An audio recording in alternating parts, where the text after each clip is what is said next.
Hello, ladies and gentlemen. Welcome back to Inside Movies Galore. I'm your host, David Streggy, and today I have another review for you, a quick one, where I'm going to be reviewing Babysitter Massacre, which just recently I got a limited edition of Blu-ray combo DVD pack here, signed by all the actors and actresses, number 94 out of 100.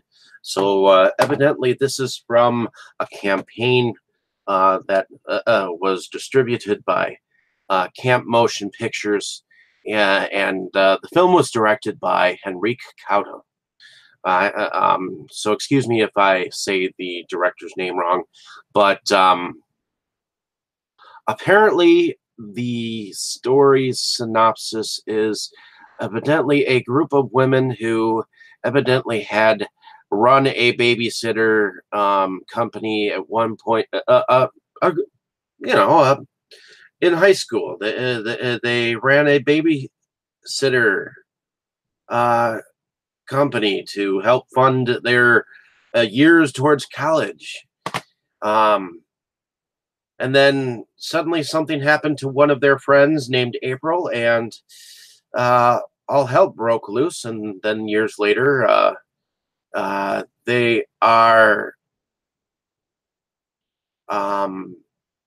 not together, most of them, and all because one of the young ladies seems to be, according to some of the others, at fault or to blame for the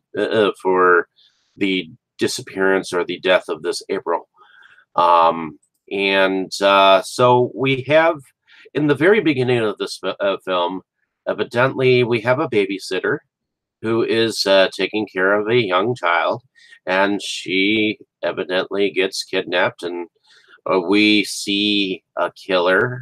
We don't exactly see what exactly he looks like, but it looks like he takes her, and you can definitely see that this actress has no problem getting naked, but her acting seems kind of off, at least to me. But she gets knifed, and the killer takes pictures of this killing and starts sending it to some of the girls, specifically one in particular, I believe. So ultimately, you get to see younger Mary Lee Osborne playing Bianca, which later in her film career, she plays one of the werewolves in the concept media films werewolf film called Betsy, and I believe she plays in several other indie flicks that we know of, but ultimately, the film kind of surrounds a young lady by the name of Angela, played by Erin R. Ryan. And she gets together with a few of her girlfriends for a sleepover, where evidently one of her girlfriends brings over a bunch of negligee for them to try on. So they have kind of a girly night, a pillow fight, and all that jazz. There is a scene where we see a scene with the young girl's mother, where she talks about the neighbor and how he just never gets over the death of this April, which I believe might have been his daughter. And because evidently Angela has sat down with the neighbor, and he's saying how he's watching all the young girls grow up, and how they really do grow up. And how he's in this perpetual pity mood.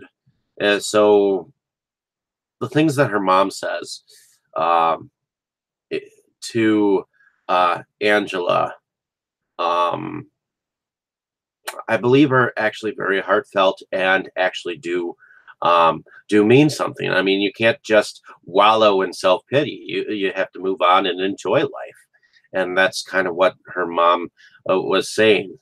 But I really didn't.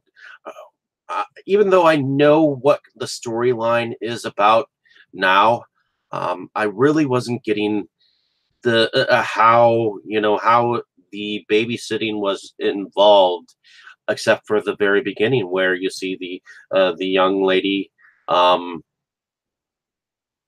uh, babysitting for the child in the very beginning. So if you do not know, the storyline about how all of these girls had evidently had a company um, together, you really don't get that from the initial movie.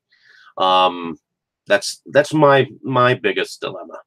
Uh, but as the film goes on, as the film progresses, you see that some of the actors and actresses actually do know how to act. Like I very much believe that Bianca's character. We get to see more of her character as we see the film go on and progress. We see how some of the girls react to each other, and I don't think the acting wasn't that bad. I mean, one of the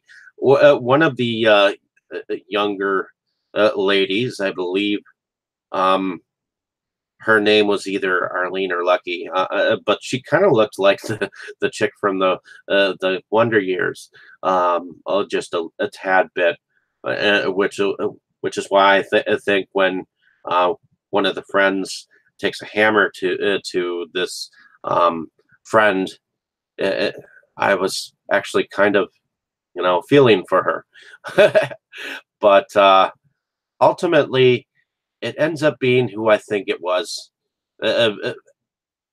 So it's not that the film was very very scary. It definitely had a creepy vibe to it. Um, there was definitely more so of the gore in this film, and so I'm I'm liking bits and pieces of this film, and I'm trying to understand where entirely the Babysitter Massacre curve fits in.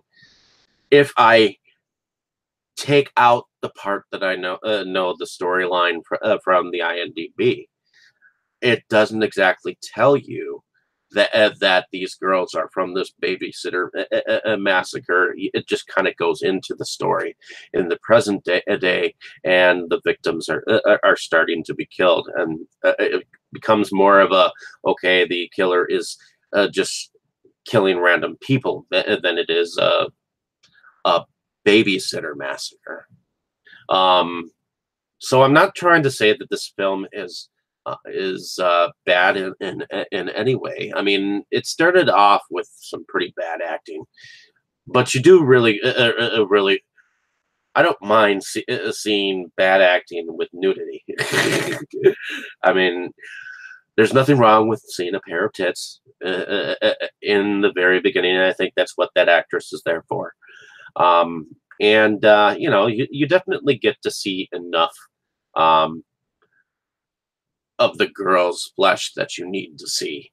There is a moment where there is another larger looking chick where she's evidently sleeping, and the killer, who is in this like white Q-tip looking like mask, um, and she throws like Halloween candy over her. And so she's thinking that like he's gonna like do something sexual to her, and it's just kind of corny and hilarious. So I thought that there were bits and pieces that were funny. But yeah, there it is. I enjoyed the film for what it was. It was supposed to be like an SOV type film shot on video. Um, you definitely get to see some earlier indie actors um, in a role of some sort. So I wasn't I wasn't disappointed. It's just I was confused up until I actually read what the film was about, and I really do think that Henrique Couto knows how to make a slasher film for sure.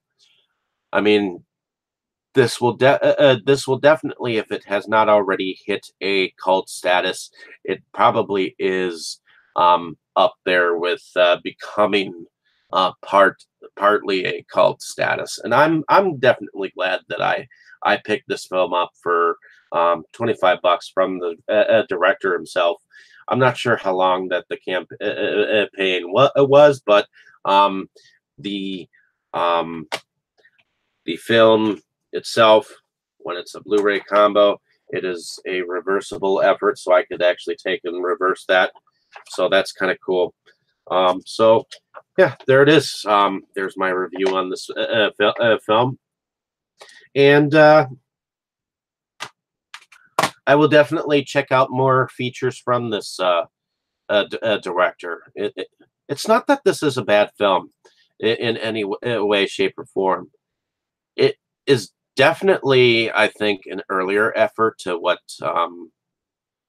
he is doing now.